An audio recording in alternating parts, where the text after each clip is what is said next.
good morning, good afternoon, and good night.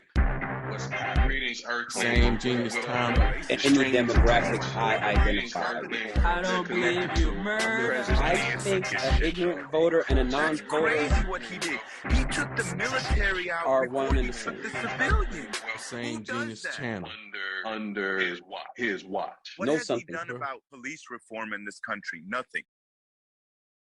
Greetings, Earthlings, and welcome to Unsolicited Genius. I am your curator, Carlton Ennis. I am joined today by a man whose thoughts will provoke you and choke you, Craig Lindo, and a fantasy football 15-teamer, Mo Lofty. On today's show, we will talk about Diddy's impact on the culture, football, and more football, and chaos, but with a K. We hope to give you something to ponder.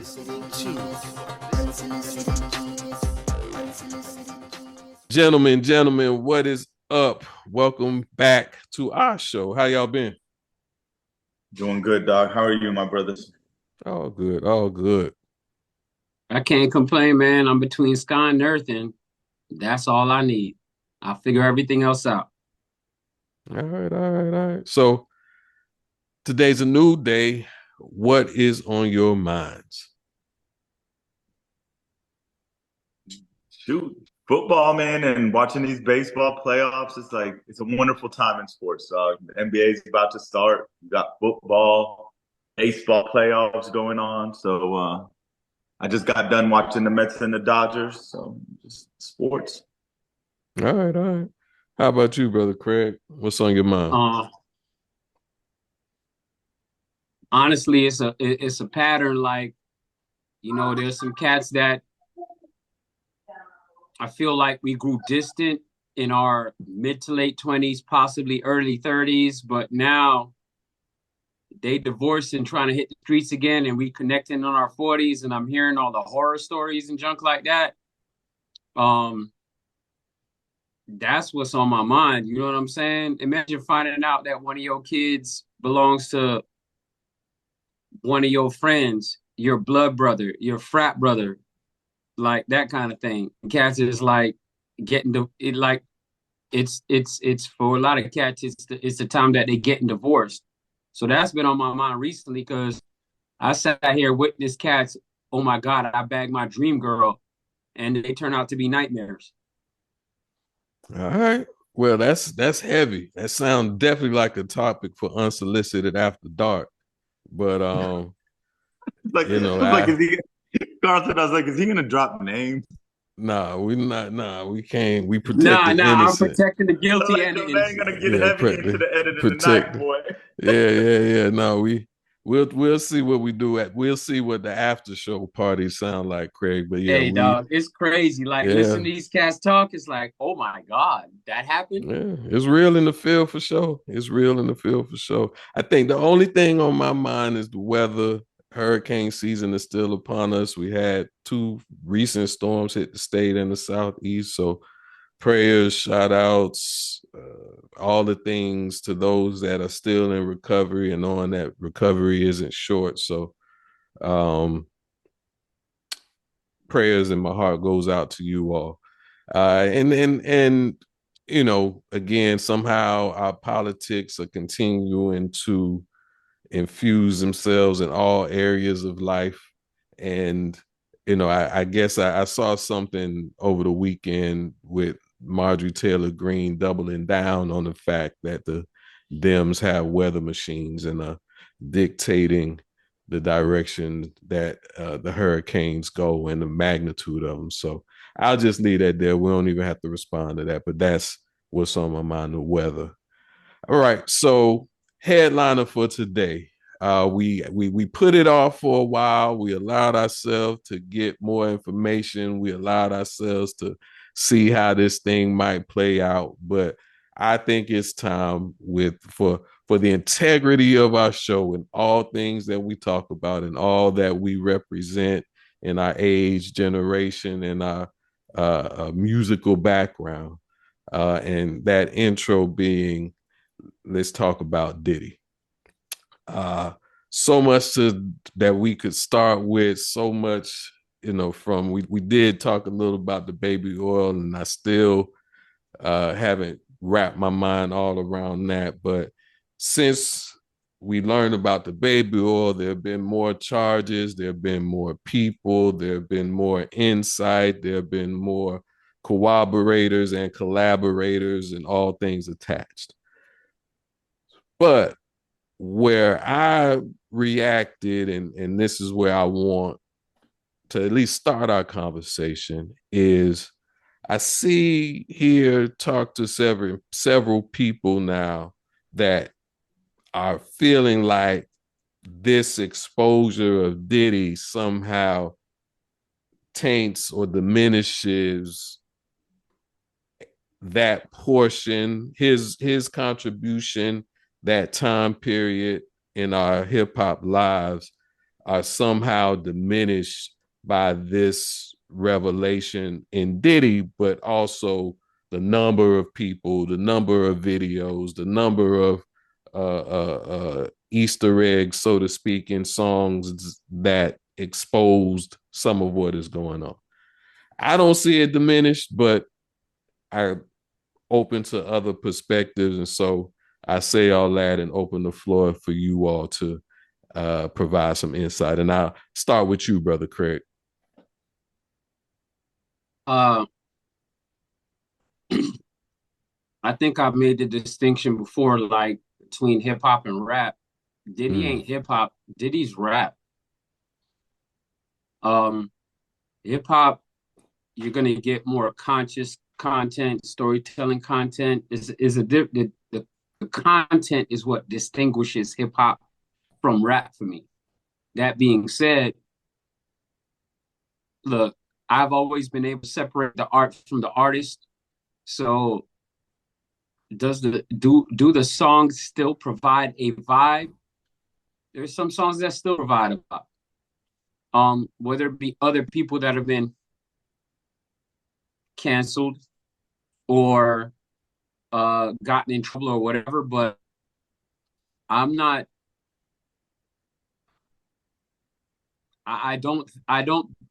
It didn't necessarily taint rap for me, because rap has never been like high quality content. Now, like I've seen Diddy since he was dancing in the background of Heavy D videos, since he brought us Mary J. Blige and Jodeci. Am I gonna stop listening to Heavy D, Mary J. Blige, Jodeci, and even some of his own songs? No. There's some songs that still provide a vibe, still provide an energy. If that's what I'm seeking at the time, I'm still gonna listen to it. The art and the artist are two different things. And historically, some of the most messed up artists have provided us messed up, meaning they've had some things going on psychologically, emotionally, or otherwise. So some of the most messed up artists over time have provided us with some of the best art. So if that's the vibe I'm looking for, or it suits my soul at the time, I probably will still reach for it. Yes, the Amish credit me. Yeah, I don't love streaming. Streaming has ruined music, but whatever, man. I'm still gonna enjoy some of it. He was never like he was never on my lyricist list. Not top 5, not top 10, not top 20, probably not top 50. And the verses that he has provided over time, they weren't written by him. The good ones, the stuff that I like, but he's provided some great production. He's provided some party vibes. He's provided the soundtrack to an abundance of memories. So right now, I don't know. I can't say it'll change something for me. I'm not fickle like that, but also I'm not a millennial. I'm a Gen Xer. And according to the internet, that matters. Okay. All right. What say you, Uncle Mo? I agree with what Craig said about I can separate the art from the artist, because the artists have never been like people I look to as like heroes or people I worship like that. I just like music. I didn't know who they were as people, so that's never an issue for me. See, I think this is just like a prevalent problem, or I'm not sure it's within the Black community or society does this to Black people. Because I feel like when you talk about hip hop in the '90s, we're talking about Black artists and stuff, and it's like, why can't Diddy just be an awful individual on his own? What the hell does that have to do with the rest of '90s hip hop? Like, I don't make those correlations, dog. I feel like, you ever seen like when a Black person is like doing something embarrassing and other Black people are like, oh, he's bringing shame to all Black people? I feel like he's just bringing shame to himself. I feel like him or she is just bringing shame to themselves. We carry this burden where we feel like we're constantly being judged by the actions of one individual. When in actuality, dog, that is such a small minority of people that go out there and embarrass themselves. But that happens in every race, where you see people acting in a manner that is not appropriate. Like Craig said, in other genres, we've seen drug addicts in rock and roll. We've seen all of these artists do awful things. And I've never heard anyone say it's tainted rock and roll, or it's tainted other white artists, or it's tainted a whole genre of music because of one individual. So I just hate that we as Black people and always constantly feel that when one Black person messes up, this is somehow an indictment on a whole race, when the majority of Black artists are donating to charity, going back to their neighborhoods, are doing positive things to further their community in that era as well. So that logic will never fly with me, man. So Craig, no, you got something to add? I agree, it's tainted '90s hip hop for me. Okay, Craig. I think this, hearing Mo say that, I think this connects to our conversation that we had previously in regards to trauma, right? Okay. I think that perception that he just pointed out is connected to a certain kind of trauma where we are more defensive about certain things, or it points out how we react to certain things because of trauma that has taken place in our subculture in the past. It's connected to the idea, pardon my it is connected to the idea of you got to do twice as good to get the same praise, right? Or recognition or validation. I think a lot of that is connected. So let me ask, to that point, we talking Black culture and the idea we have to work twice as hard to get the promotion, to get the praise, to get the outcome. Are you suggesting that that's not true and it's a traumatic response? Or are you just saying because we have that traumatic response, it comes up in other aspects where it may not apply? Or are you saying something else? I might be inclined to say both. And I haven't figured out which one's the chicken and which one's the egg. Okay. So to his point, man, I do feel like Black people need to work. Black people need to work harder to get what they deserve because of how this society is. But when it's two things to me, if you're talking about I have to work harder to get my promotion or to get my money, I do feel that is true in this society. Just like women experience the same thing, man. Whether they're Black or white, they do the same jobs as males and often are doing it for much less money. But in terms of, a damn sure I'm not working twice as hard for your praise. I don't care about that. Just show it to me in my paycheck. Like, give me what I've earned in terms of at my job, for my work ethic, for the time that I put in. Your praise is like me and one of my Indian roommates, one of my best friends in life. We were talking about what is the gentleman's name that was Indian that was running for Republic? I'm not going to pronounce it right. Ram. Well, I would apologize for saying it wrong, but I can't stand him because he's an asshole, so I don't really care. Vivek Ramsway or something of that nature. Right. And he was saying he can't believe how he's selling out his own people, the Indian people in order to, further his political aspirations. And he was like, he was like, he would never do that. And then he started talking about, like, at work, how people of color feel a need to code switch, which is something that's very prevalent. But what I was trying to explain to him is, like, a lot of people of color have to code switch at work, because you can't, unfortunately, you can't just go into work if you're working in a predominantly white environment and just be your natural Black self and think that's gonna fly always in that setting. So when you're code switching, it's exhausting because it's not who you genuinely are in a lot of ways, right? And I was explaining to him, though, that code switching is much different than what Vivek is doing, because Vivek is not just code switching. He's trying to be in their circle. He wants to be invited to the country club. It's almost like that OJ thing. If you guys ever saw the OJ documentary, where OJ was so proud that the white people were like, well, who are those N-words that OJ's with? Because they didn't refer to him as the N-word. Mm-hmm.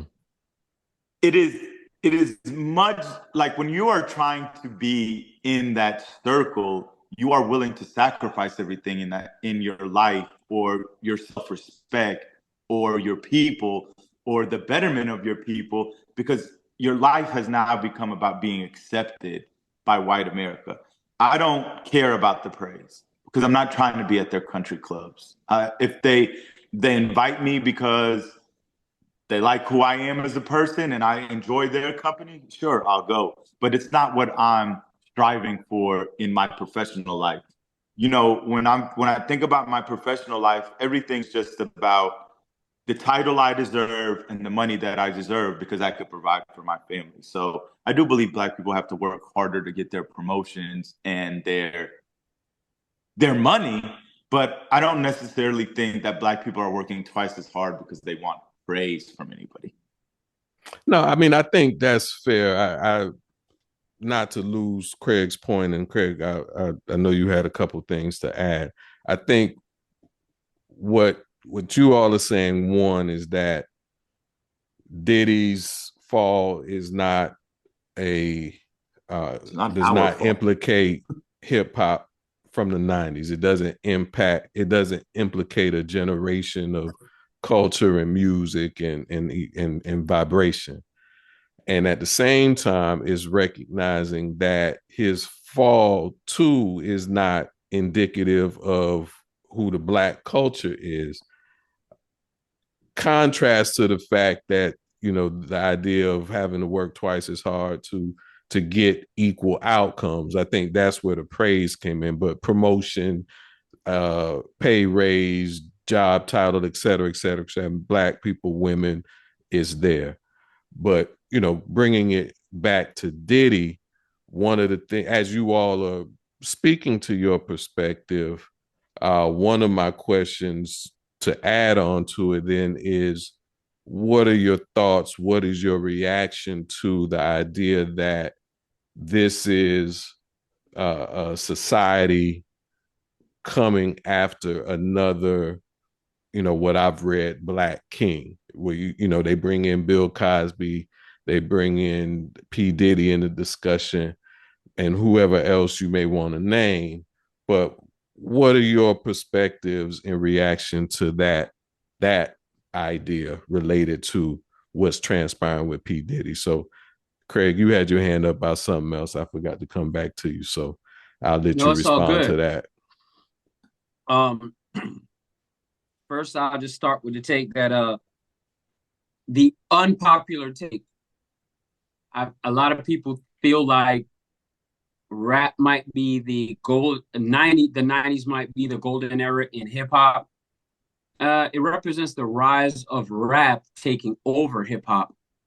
It's not the same. The content from the 80s to the 90s changed, and even in the first 5 years in the 90s versus the second 5 years, it's different. And it represents the rise of rap overtaking hip hop, where people could get away with talking about things that they could talk about trash as long as it's over a hype beat and whatever is great. So that's that. In terms of the Diddy aspect and the public cultural assassination that he's going through, I do feel like every couple years, if somebody's accumulating too much of a following, too much power, whatever, they whoever it is that is not like us goes out of their way to um figuratively speaking, castrate them publicly to not gain enough of a following to be enough influence. And I'm not saying he didn't do the things that he's accused of. I'm not saying that I side with him, but I'm saying you have Weinstein and these other boys are that are not in the media to the same extent as he is, and that includes the former president who are not getting held, their feet are not getting held to the fire to the same degree. So there is something there. I'm not saying he's innocent. I'm saying it is possible that he's been targeted for a cultural hit. We're watching a hit in the making. And whoever you might have, I feel like this happens every couple of years. That's it. While in the meanwhile, there's certain lists that have not been revealed, that need to be revealed, and that remain sealed. All right. What say you, Mo? I'm not, dog. I'm a big believer in right and wrong, and morals kind of guide what I feel is right and wrong. I don't believe that when Black people do wrong, regardless of the coverage or what's going on with it, that the solution is to be like, well, other people did this, because they're all in the wrong in my mind. So when it comes to Diddy, man, we haven't seen the evidence. Like, we don't know if what he's accused of is true. Does it look bad for him? Yes. But what I will say that I know is true is I definitely watched the video of him and Cassie, and I watched him essentially, beat the crap out of her. And that didn't look like a man that was his first time hitting a woman. That looked like a man that's been there, done that many, many times ago. And for that video alone, Carlton, I don't have no empathy for Diddy. I just don't. I don't respect it. And I definitely don't believe that was the only time he's ever hit a woman. I also don't respect how he went out of his way to vilify her and accuse her of lying and say it wasn't true, and had all these people coming to his defense when in reality it was true.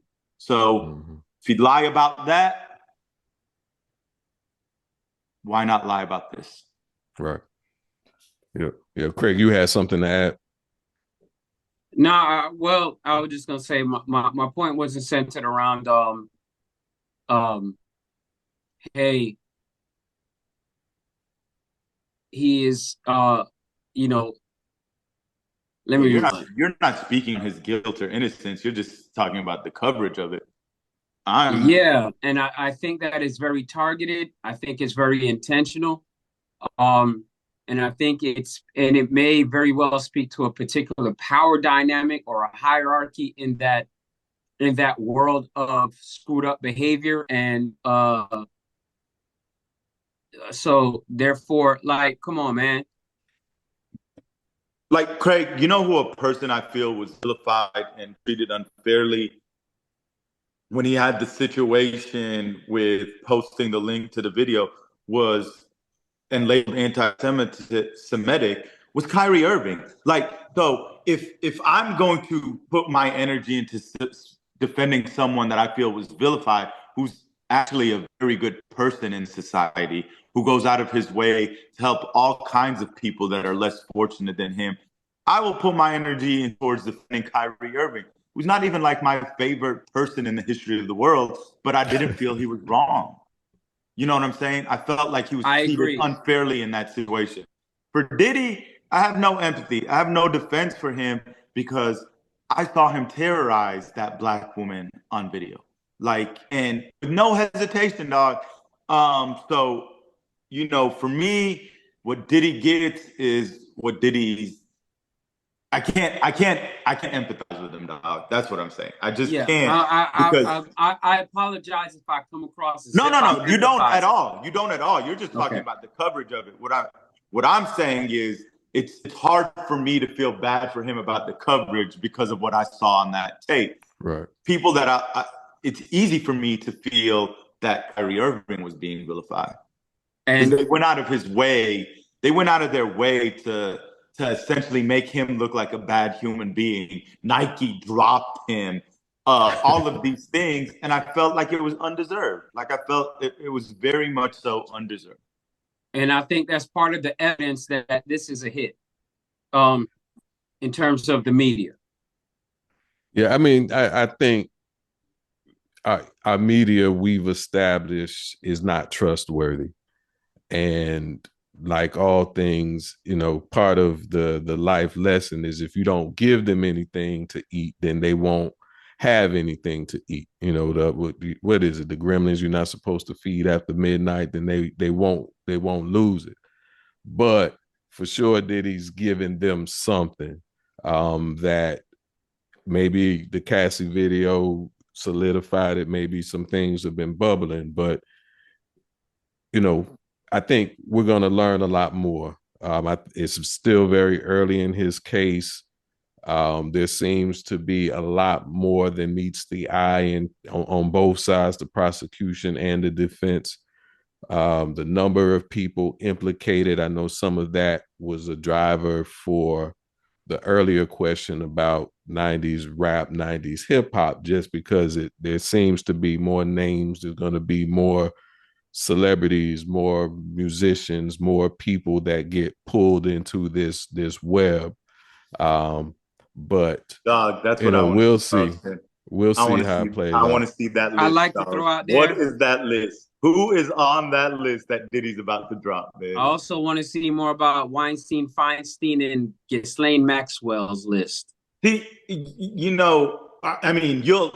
I didn't know never Weinstein convince had a me. list. I didn't know Weinstein had a list. Epstein, you'll never convince me that he killed himself, dog. I will never believe that Epstein killed himself. Dog, he back on his island living in what do you call it? You think he's still alive? You think he's still alive? I don't believe it is not out of the realm of possibility. I believe they had him whacked. Dog, they can't even afford to let this man be on an island because the names that he would have exposed people. Dog, think about how many politicians and presidents Epstein is photographed with.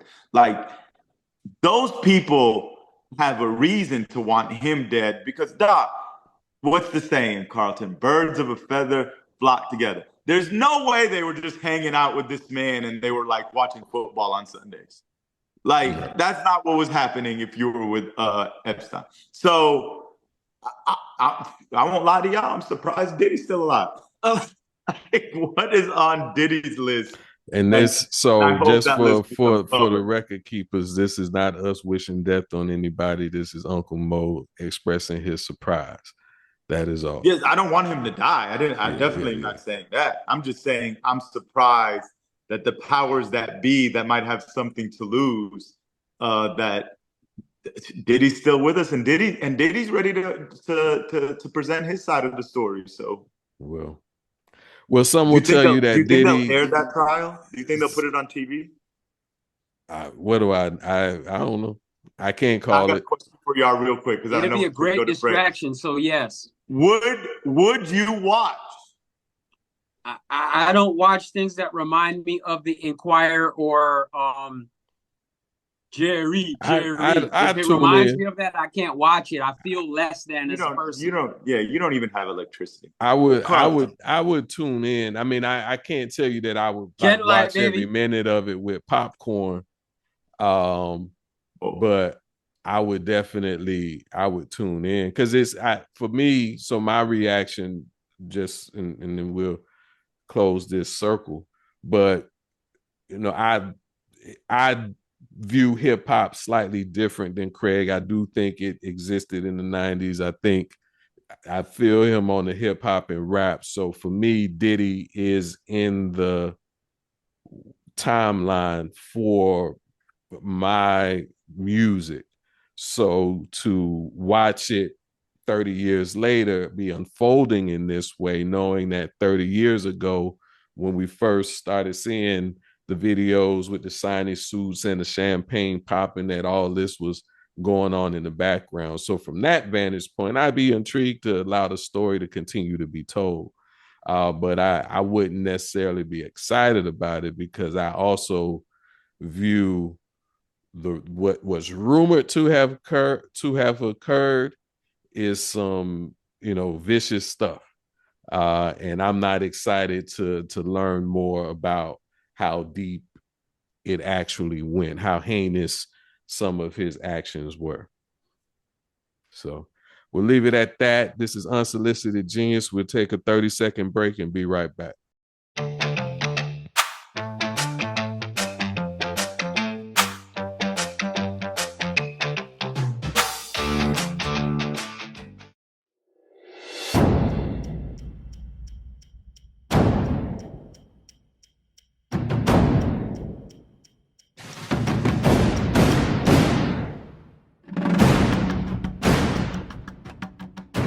Welcome back to Unsolicited Genius. What in the sports? Fellas, it's that time of year where we just talk a whole lot of football. So without a lot of intro and fanfare leading up to it, reactions to college football to date. What stands out to you last week, this week, next week, whatever? What you thinking, what you feeling? Start with you, Uncle Mo. Man, anyone that didn't like this new realignment is crazy, dog. This new realignment's made every Saturday so live. Like, look at the games. Look at the games. Like, just big matchup after big matchup. This week, you got Georgia, Texas, Alabama, Tennessee.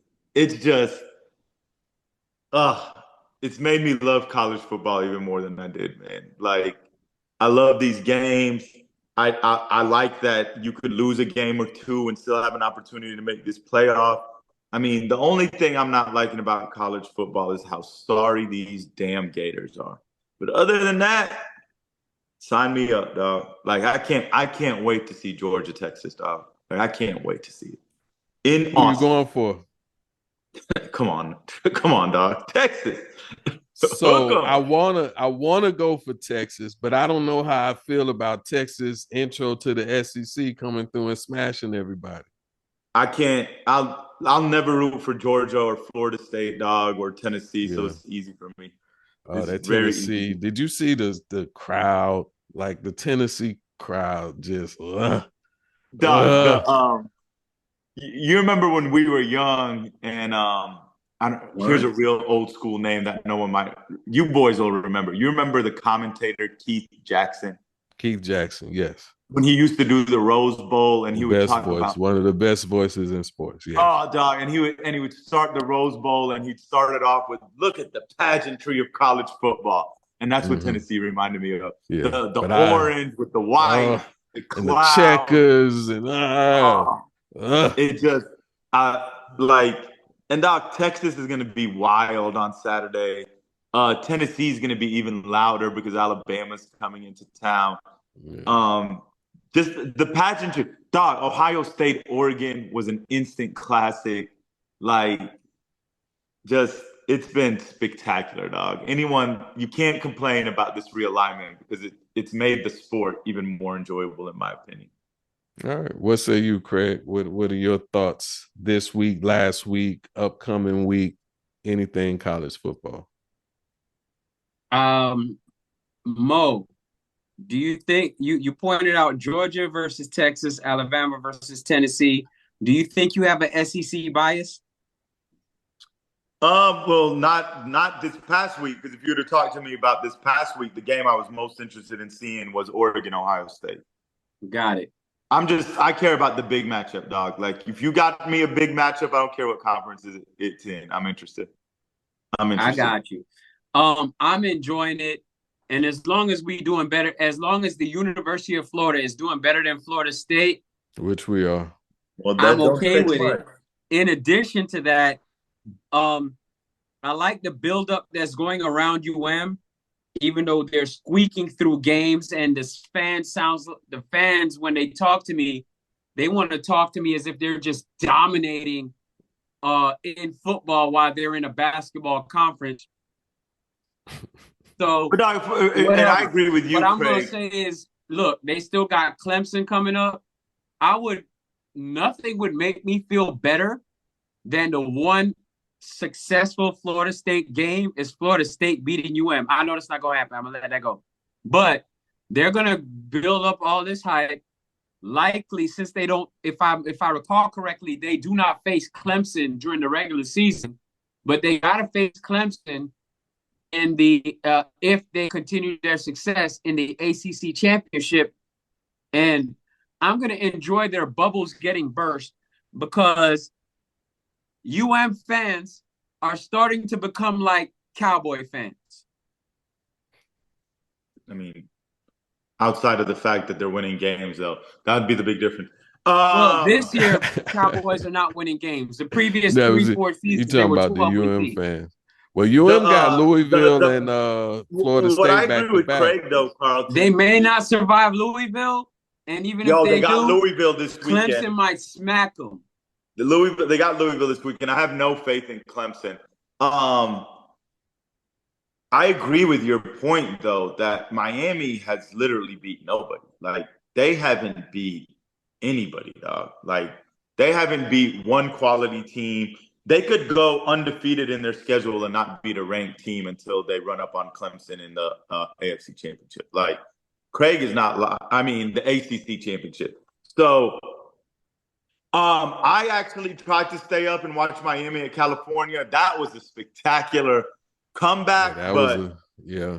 I dozed off. Is it a good sign when you're coming back from 25 against California would be my next question. And I also fell asleep, man. Hey, if the Pac-12 is listening, y'all boys got to start these games earlier, dog. They can't, man. Just be starting no game. They got West Coast considerations. When you on the West Coast, man, talking about Pac-12 after dark. WAC-12. The Miami game was on till like 1 a.m. I know. But it was, if you out in the West Coast, it's 10 o'clock, 11 o'clock. Because even if I lived out in the West Coast, I feel that's too late. Like, I usually am in bed like 9:30, 9:45. Too late, man. God, it's too my late. God, he's showing his age. Dog, I know you're not talking. You hate streaming in the internet. I do. I still be up late. So I agree with all about UM. But I just fall asleep. I agree with y'all about UM. It's a lot. Now, I won't say it's a lot of hype because the wins are wins, but in the games that they struggled, they clearly show signs of not necessarily being championship ready, but their schedule will probably allow them to get far. Although they got Louisville, who they're not scrubs. They've been in all their games. And then Florida State right after them. And Florida Shout out State to Louisville staff. Gonna bring the business. Shout out to Coach Hova. We trying to get him on the show so he could drop some of his knowledge. So any other ads about college football? I too, like you both, are loving it. I wouldn't have attributed the games, Uncle Mo, to the reconferencing. I'm not debating it. I didn't see it that way. I would rather just kind of evolve from the conferencing and figure out something else, because it's the SEC. But Doc, you don't get Oregon, Ohio State if they're not in the same conference. Yeah, I'm with you. You don't get Georgia, Texas. You don't get these games. You're right. And Georgia UGA is coming to my hometown, Austin, this week. You don't get that without UT in the SEC. So I with you. I got some rethink that I could put on it. All right, so that's college football. Where are you with your NFL teams? Raiders, 49ers, Giants. We could go there, go someplace else. Craig, you put your head down, so I'll come to you.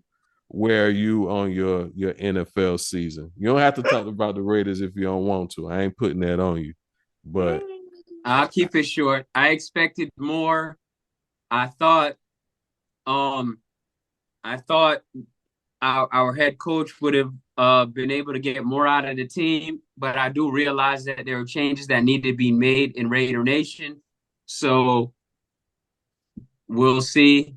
Some people are online already talking about the Shador sweepstakes. I don't know if he'll be available for us. I haven't looked at that, and that totally depends on how we finish.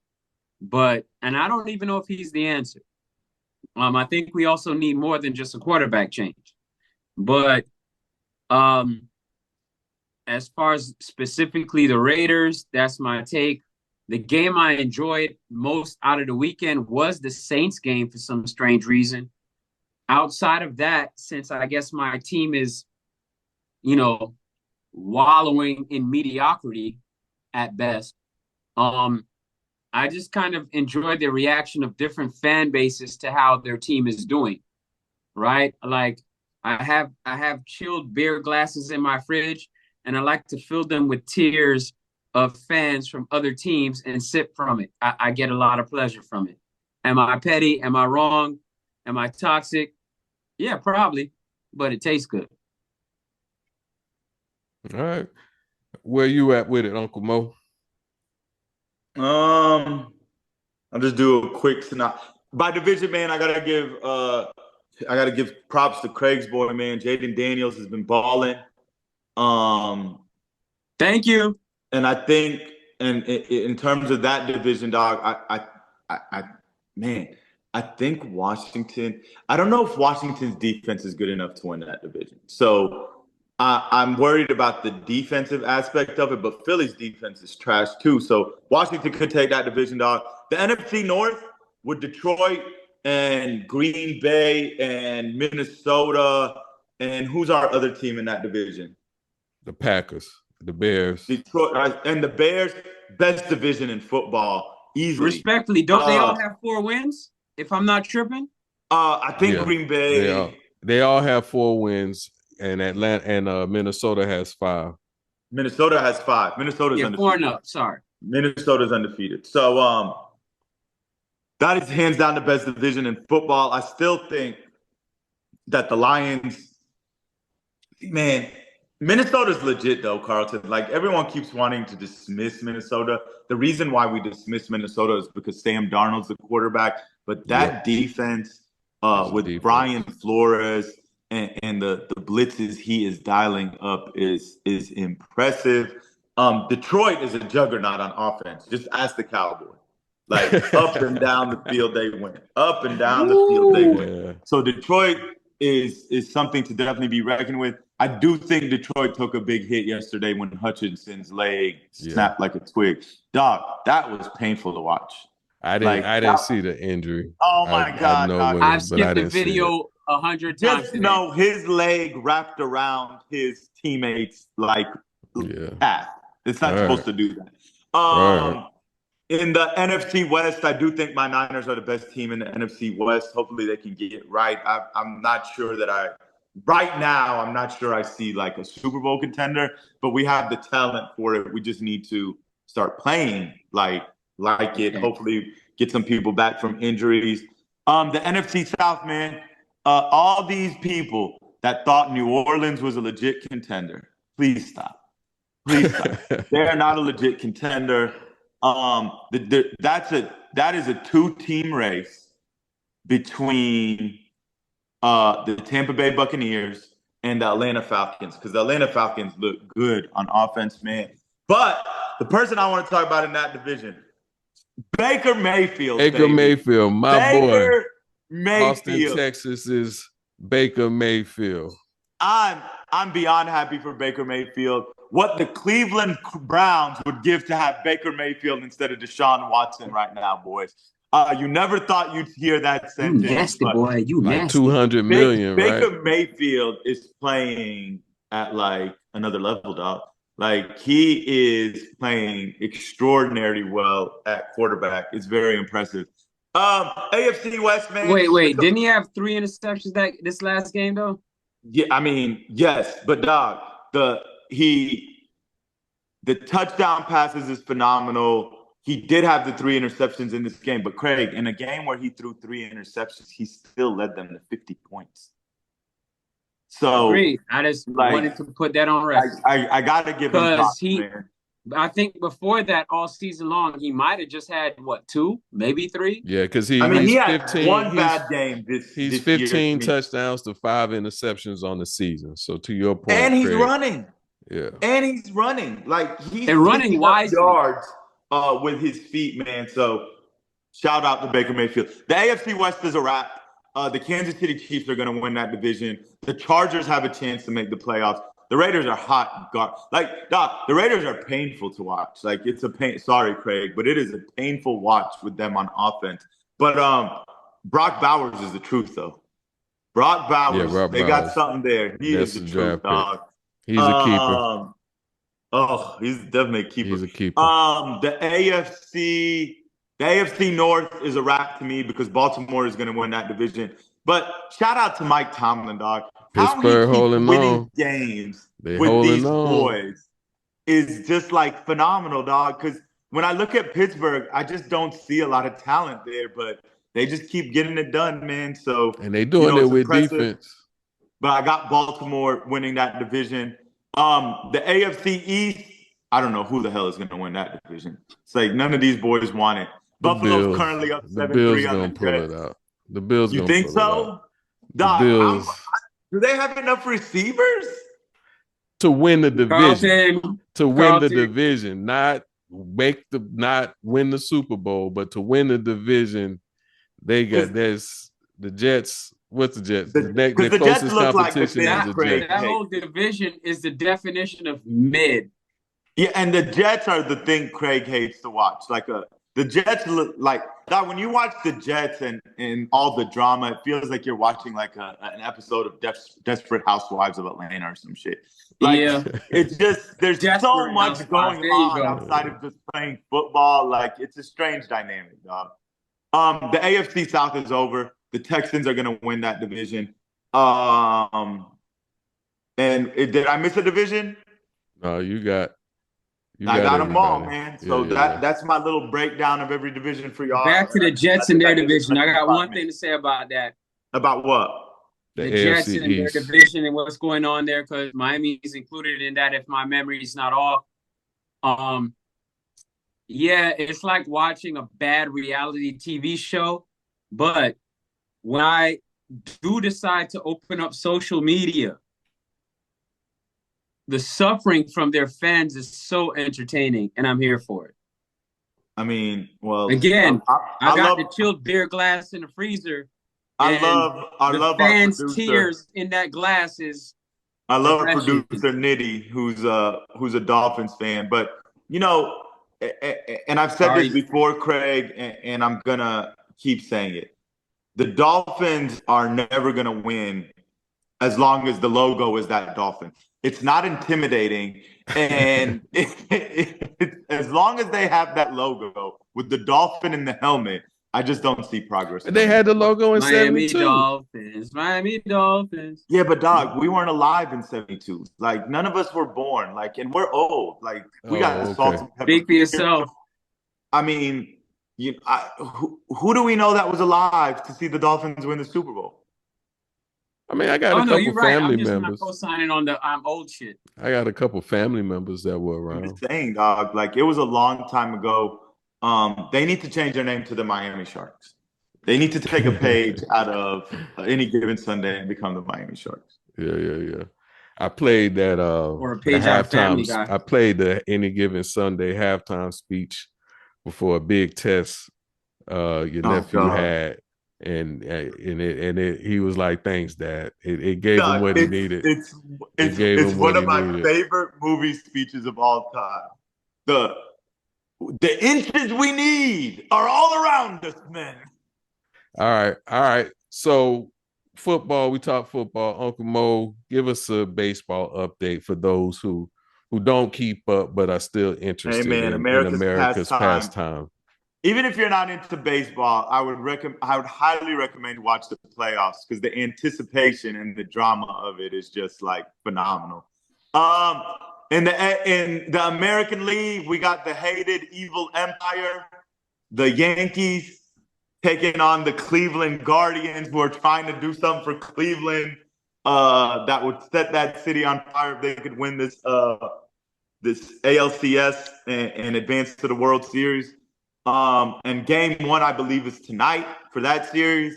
The NL to me is where it's at, though. You got the Dodgers with Shohei Ohtani against the New York Mets, who are making a run. And hey, man, I can't lie to you. I'm a Boston Red Sox fan, but the Mets have a soft spot in my heart because I used to love to watch Dwight Gooden and Darryl Strawberry pre-cocaine. So the Mets and the Dodgers are actually tied at 1-1 now because the Mets just won today 7-3. So I'm excited to see this, man. If the World Series is the Mets against the Yankees, that'll be too live. Yeah. But I hope not. I hate the Yankees. All right. Are you entertained? What have you gentlemen been listening to? Well, you know me, man. I'm always listening to, like, I'm with you, Carlton. I love 90s hip hop. So when the mood hits me, man, I always go back to like my Outkast. Like Outkast just stays in heavy rotation. You know, I'm turning 43 tomorrow.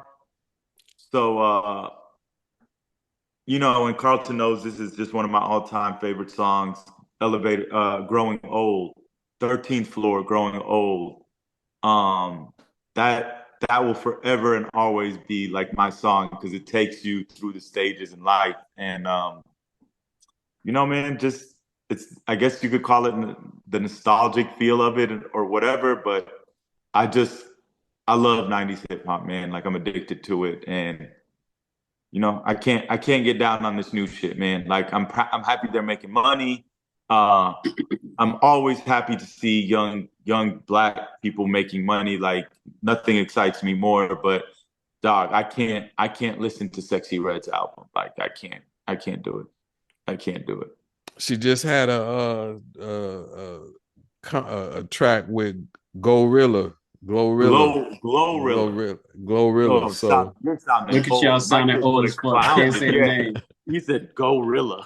Glorilla. Yeah. Yeah. That Rilla girl. Hey, man, just off topic real quick. Did you see her? Oh, wow. They said it wasn't a cat. Sorry, I'm watching the Jets game too. Did you see that she has a lip gloss brand out? Yeah. We're not talking about it. We're not talking about that. Oh my God. We can't get that no airtime. So what you talk about it, no, we're not talking about it. Not on that. Say that for unsolicited after dark. We're not bothering that. That's not hip hop. That is not hip hop. All right. So what you been listening to, Craig? I'll be honest with you, I'm not in the mood for rap or hip hop right now. Like when I go to play music for myself, I just don't feel for it. So that's what that is. I've been listening to a young brother by the name of you pronounce it David, but he spells it D4VD. D, the number 4, the letter V, the letter D, but it's pronounced David. And I first got exposed to one of his songs on TikTok, and usually 95% of the songs I get exposed to on TikTok, usually the only part of the song that I like is the part that I heard on TikTok. It's usually basura, trash, refuse. But this young brother has some songs that border on soul and R&B, or they mix. So I've been listening to some of his work, and the primary song is this song called Here With Me by David, D4VD. So I've been really enjoying that. It's a little bit of a lamentation. He has some crooning going on in there, and it's not a long song, but it's a good song. I enjoy it. All right. What's the name of the song? Here With Me. Okay. All right. D4 So I put them on. VD, I put them on my little my list. I'll check them out. And It's worth it, I man. put it in the chat. I tell you what I think in the chat. I kind of like you, Craig. I haven't listened to a whole lot of hip hop. Not that anybody's obligated to. I've just been listening to a lot more gospel. If I'm being honest, Okay. I've been landing with some That songs tracks. that have been moving me. But that's in general. But specifically, what I listened to over the weekend was J. Cole's response with Port Antonio's. I don't know. I haven't dissected it. I know the internet's already sliced and diced. It had a lot of people coming back talking about what he can't do, being that he opted out of the battle rapping with Drake and Kendrick and is coming back and speaking after the fact. So yeah, I see Mo got on his pajamas. But like a true unk. Yeah, right. Talk about showing age. When this show ends, I'm gonna be in my bed. Yeah. I feel you, unk. I don't know. I don't know where I land with J. Cole's response just yet. I thought he did what J. Cole does. He had some witty lines. He had some context in the content. But I reserve my opinion. Going back to when this all started, I gave him props for dropping out, but also acknowledged that he would have to own the world's reaction to whatever he stated next. So we'll see. A lot of opinions out there, but I'm reserving time to form my own. Hey man, just real quick. One, man, like when it comes to J. Cole, because I didn't hear the song, I just read some of the lyrics. Like at the end of the day, I don't feel you can be mad at a man who makes a choice that gives him mental peace and happiness. So from that end of it, I have total respect for him. Is that what I would have done? I'm not sure, but but that's what brought him peace and happiness. So I'm all for it. That's what it is. Dog, you said dog. I went to the LA Fitness because I still play ball, right? And I won my 1v1. And I was hooping, dog. And I'm playing with some kids, man. They're like 20, and I mean they're young, dog. Like they're quick, So I try to find like the slowest person to guard because there's no way I can stay in front of them, right? And dog, I hit like 3 to win us the game, and the kid goes, "That's it, OG. That's it, Unk." So I turned. I was like, "Who the hell are they talking to?" And then I realized they're talking to me. Like that's what I've become on the court, Greg. Yeah. Hurt my soul. I felt like Lupe Fiasco. I was like, "Oh, it hurts me so." Whoa, whoa. And I'm like, that's what they call me now, dog. They're like, "Hey, hey, OG," and I'm like, "Yeah, damn it." Yeah, I got my first one in the club in Atlanta. I was out in Atlanta. Young gentleman bumped into me, and he said, "My bad, OG, my bad." And I was like, "Who is he talking to?" I was like, "Ninja, what? OG, who's he talking me?" And I was so taken aback, but I said, "You good?" And that's all I had to offer. I had the chance to go out to like the club for the first time in forever, like a couple of months ago. Dog, when I tell you, I felt so out of place, dog. Like I was like, what am I doing here? I had to, I ended up sitting at a table and just like texting my wife, like, dog. And I'm one of them people, dog, that really struggles to place people's age. So like, I can't just look at you and have a good idea of like how old you are. So I was like scared to talk to anyone because even if I was like, "Hey, just like how you doing?" I was scared she was gonna be like, "You remind me of my uncle." And I'd be like, "Oh, to get out of here." What say you, Craig? You had something you want to throw in? I got a couple things. One, going to the court and getting the Unk versus OG thing, I've learned to embrace it. Right, going to the court.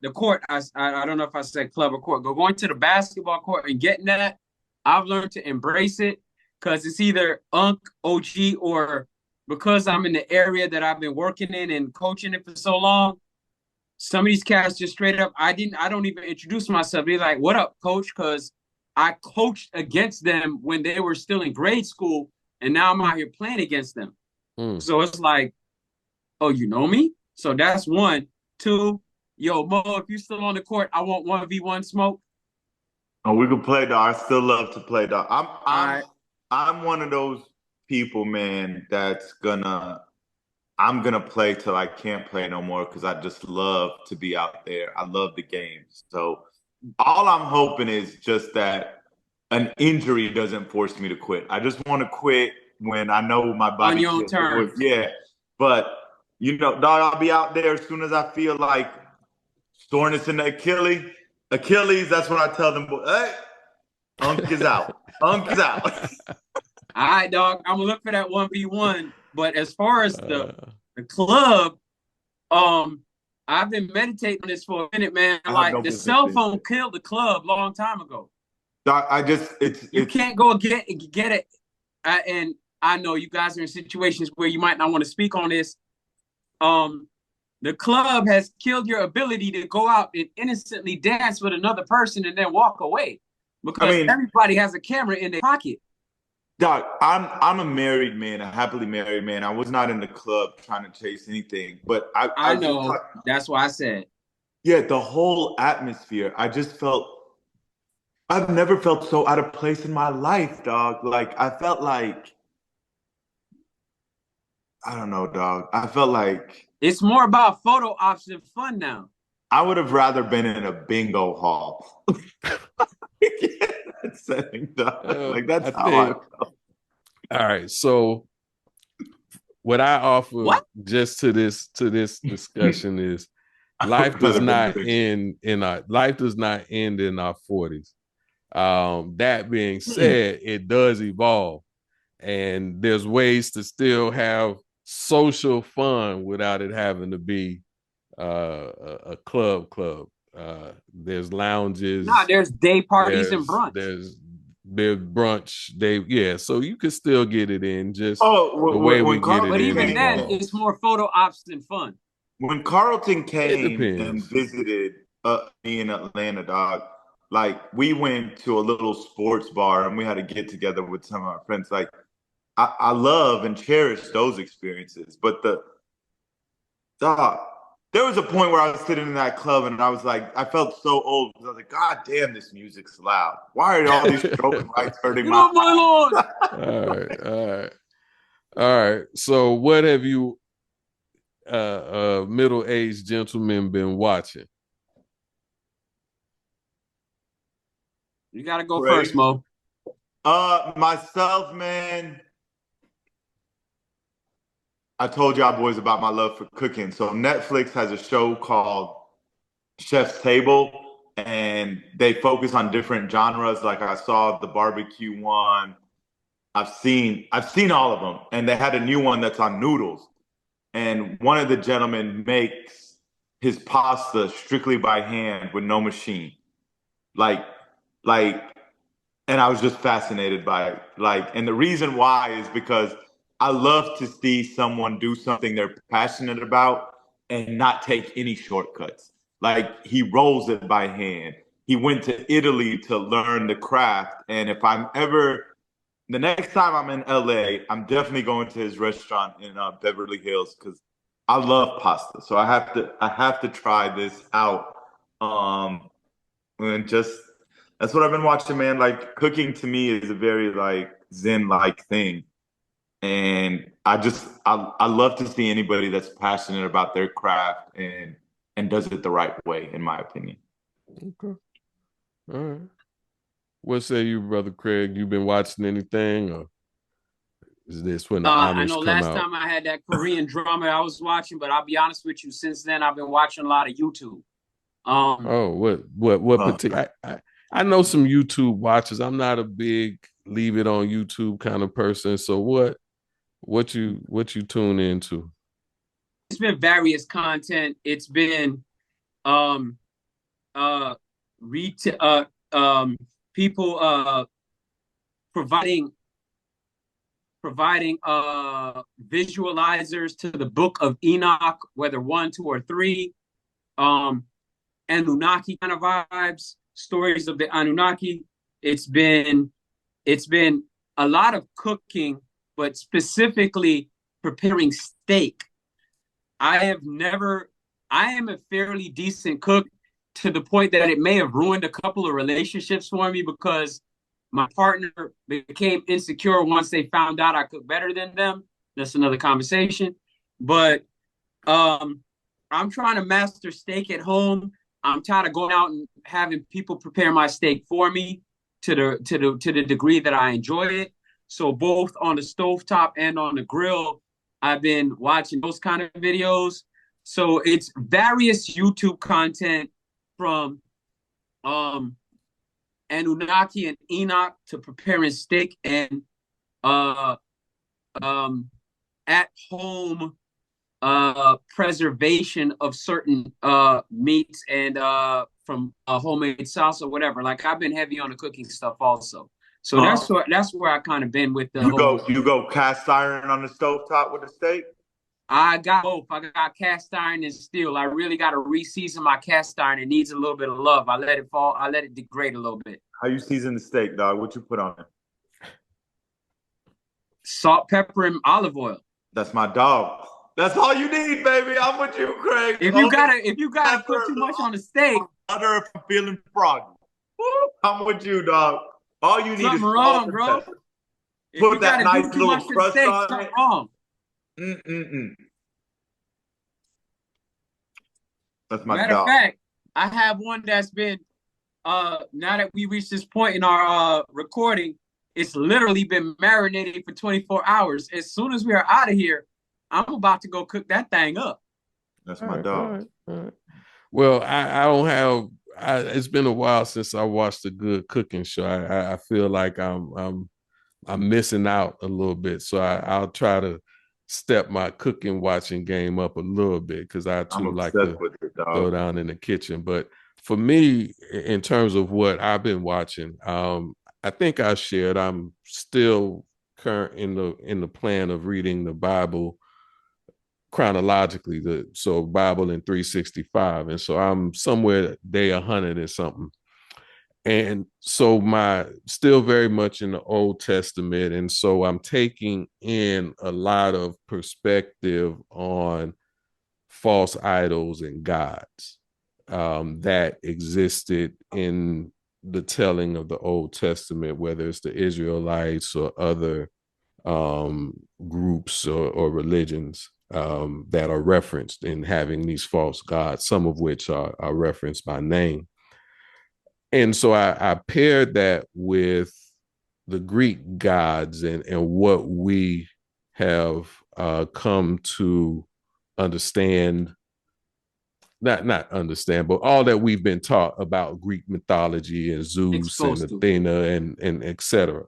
So I juxtapose that dynamic with scripture, and then as it so happens, serendipity reveals several shows, Netflix, other places that are experience or showcasing the dichotomy of gods and the human relationships with them. One of which is my lead into Netflix series, Kaos. And so Kaos takes Greek mythology and puts it into modern day time. So if me, you, Mo, and Craig, after this podcast, went to go offer a sacrifice to Zeus or whoever else, right? Hades, all those folks. So what life would be if we existed with them. And I say it was interesting. You know, a lot of the human dynamics still reveal themselves and who we are, how we are. At the core of it all, love still prevails-ish. But to see the Greek gods in their faulty ways, to see what their reign or our belief in their reign over our lives and things of that nature, just how that would look like. It was interesting. And Jeff Goldblum, man of one, I think one of our times, one of the best actors of our day, he he stars as Zeus, and I thought it was Really? well done. I thought it was well done, and as I say, I ain't see that coming. I juxtaposed that to reading scripture and just putting a different vantage point perspective on it all. But that being said, I thought it was good, and it's not muscular Zeus that we, is not the big loud Zeus that we may have come to learn, but they do it creatively. They do it creatively. So if you got a little time, it goes fast. It's a series, but you get through it quick. So yeah, I saw Chaos with a K. I'll look into that. Yeah, it was good. It was good. All right. Last but not least, take you as you are, where you are. What have you been reading? Craig, Do I start with or you? Mo? Yeah, we'll start with you. I've gotten into the 4 Agreements. Okay. My man, Don Miguel Ruiz. I was exposed to this book probably in 2012, 2013, but this is more the kind, I've moved into a place where this is more the kind of thing I need, I'm finding benefit from right now. So I've been reading the 4 Agreements. I'm not particularly far into it.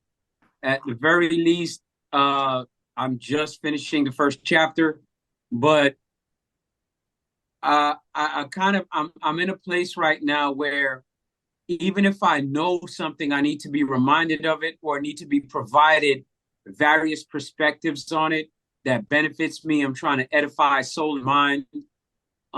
So that's what I've been reading. All right. Clap, clap. It's a good book. Good book. We could book club it when you finish. Tell me we exchange some thoughts. Word. All right. Uncle Mo, what you been reading? I'm just gonna go off the beaten path here for a second, dog. And instead of talking about what I'm reading, I did mention earlier that I just want to take this moment. Like I mentioned earlier, that I'm turning 43 tomorrow, and I just wanted to take this moment to like thank you boys, thank our producer, thank anybody in my life that's invested in me that allowed me to get to this point in my life where I've found happiness, I've found inner peace. I'm blessed to have a wife that I love, a son that is my world. But I just the older you get, man, the more you're really grateful for the people in your life that helped you get here. Like just an immense feeling of gratitude to those people that took time out and invested in me when I was like younger. And, my father left me when I was young. So, when people ask me who raised me into being a man, it was my brothers. It was Yah. It was Joe. It was Carlton. It was Craig, a bunch of other bros that I'm not going to name, but I'm forever grateful. And, every birthday that I'm blessed enough to see, it feels like it's not about me celebrating my birthday as much as it is about celebrating the people that helped me get to this point in life. So I'm sorry I went off the path of what I read, but if anybody that I love listens to this, I just want to say thank you. Ain't you sweet? If ever there's a reason, if you're not going to do your homework assignment, kids, give your teacher a love note like that, and all will be forgiven. All right, so happy birthday, Mo. Happy birthday, clap, clap. Happy birthday to you, my brother. So what I heard him say is that he's celebrating the 18th anniversary of his 25th birthday. Huh? What I heard you say is that you're celebrating the 18th anniversary of your 25th birthday. Man, not the way he playing basketball. Not if I embrace unk on I the embrace court. this old age, Craig. I'm celebrating my 43rd birthday, man, and I am getting older, but I also feel like life in a lot of ways has gotten better. Like a lot more patience, a lot less anger, a lot more love. So, but more importantly, man, happy birthday to my son. My son and I share the same Yeah, your birthday. birthday So gift. That's fly. Your other man. birthday gift. Yeah. Yeah. I That's mean, fly as hell. yeah, Craig, like, people don't really give a shit about my birthday anymore because everyone's just invested in my son's birthday. But I also tell people I'm more than fine with that because no one could ever top the birthday gift I got when the day my son was born. So happy birthday, Johnny. Daddy loves you, man. Daddy loves you to death. Daddy loves you 3,000, man. All right. Well, I hate to break up the good news with just keeping with the reading, but I'll keep it brief. I'm still working on 10x is better than 2x, so haven't finished that quite yet. Got some distractions in life, but it's still there, and shared it with some other folks that have found it valuable. So if you're listening to us, you're looking for some reads, 10x is better than 2x, and the Four Agreements, and Happy Birthday, Uncle Mo. On that, we'll take a 30-second break and be right back.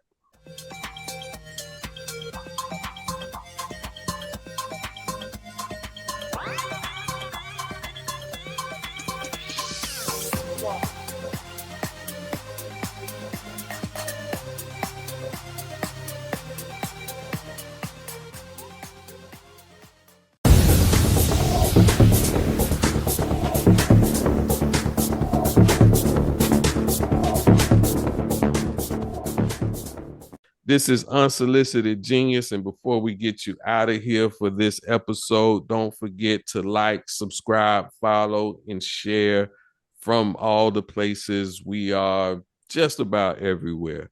Instagram, TikTok, LinkedIn, YouTube. YouTube is where everything's at. So if you go to YouTube, you can't go wrong. So like, subscribe, follow, share, comment, tell us what you think.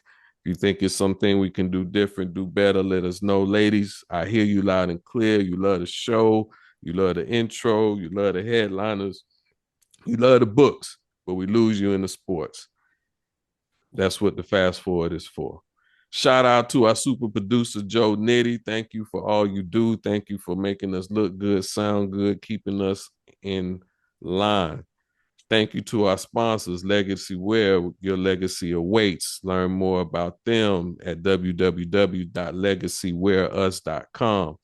Megacore CBD, broad spectrum hemp derived CBD, the way nature intended.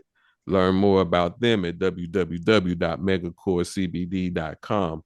Aura Rainwater, coming to a venue, an event near you soon. Shout out to Alexander Williams, creator, founder, mind of Aura Rainwater, where they hydrate and elevate. Learn more about Aura at www.aurarainwater.com. And last but not least, Unsolicited Genius, a consciousness company. We are a podcast. We are a company too. Learn more about us and how we do what we do at www.unsolicitedgenius.com. All right, Uncle Mo, shout outs. Who you want to give a shout out to before we get out of here? As always, man, shout out our producer, Nitty. Shout out my son, man. Once again, happy birthday to my boy tomorrow. Special shout out to one of my ex-students who I love dearly, who's who's been hospitalized, man, but she's a beautiful spirit. She's tough. She's truly one of my heroes in life, and I know she'll come out of it. And I pray for her every day, man. So if anybody hears this, please keep her in your thoughts and prayers. She's a beautiful, beautiful soul, and I'm hoping she pulls through. So. All right, Brother Craig. Quick one. Shout out to the beautiful ladies that own the company GYMTINGZ, Gym Tings. They supply me with this hoodie that I'm wearing right now. It's my favorite quote unquote pump cover, even though I don't really work out as much as I used to. I got it nice and broke in, and it's just want to shout out to them. They've been going hard building their company. Check them out on Instagram at GymTings, GYMTINGZ. All right. Dope Um, black women, smart black women, fine black women. That's uh, probably misogynistic on the last part, but IDGAF. Greg trying to shoot his shot. Not at all. No, I'm just.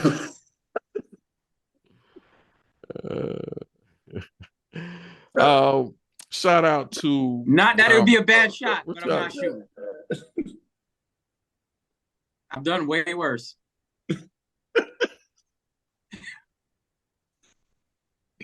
He talking about the Carlton. He talking about the 3 a.m. at the Waffle House girl. Yeah, man, I ain't got no sense of time.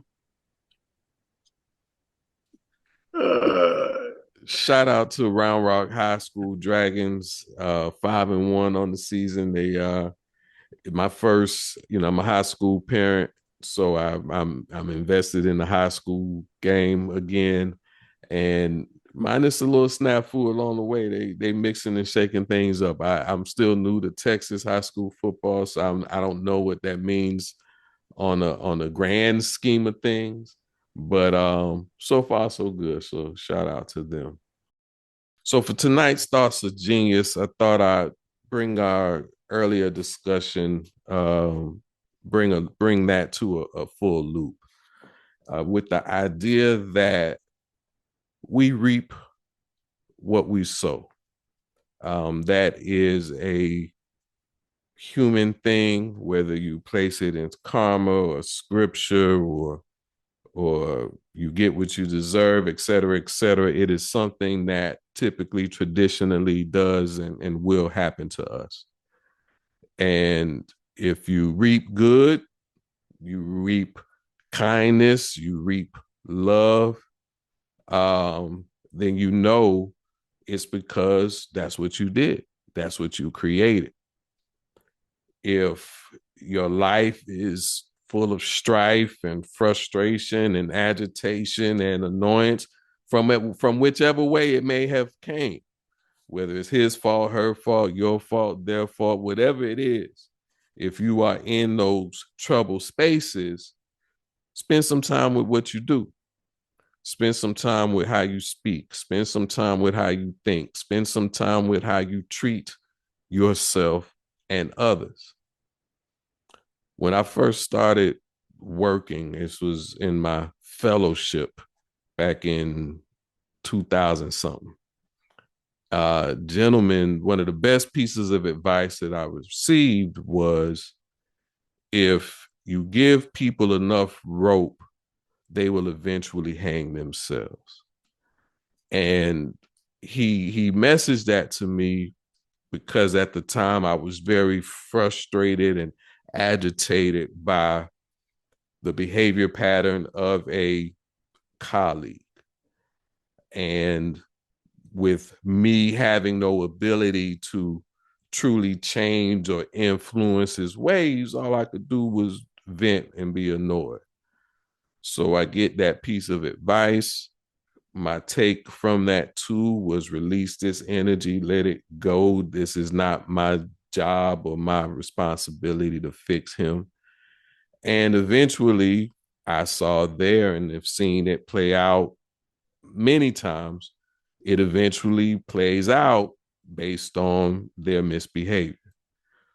So I say all that to say, whether it be Diddy, whether it be a politician, whether it be you and how you deal with you and maybe manipulate your own beliefs in who you are and who you may not be, that at any given point in time, we have a choice. We can either do the most good in that choice, or we could not. But rest assured, a pattern, a lifetime, a rhyme and rhythm to who you are and how you be is going to reveal itself. So what's done in the dark will be brought to light. What is done with light will bring brightness to the dark. And on that, this is Unsolicited Genius. Join us next week, same genius time, same genius channel. And for whenever you are, good morning, good afternoon, and good night.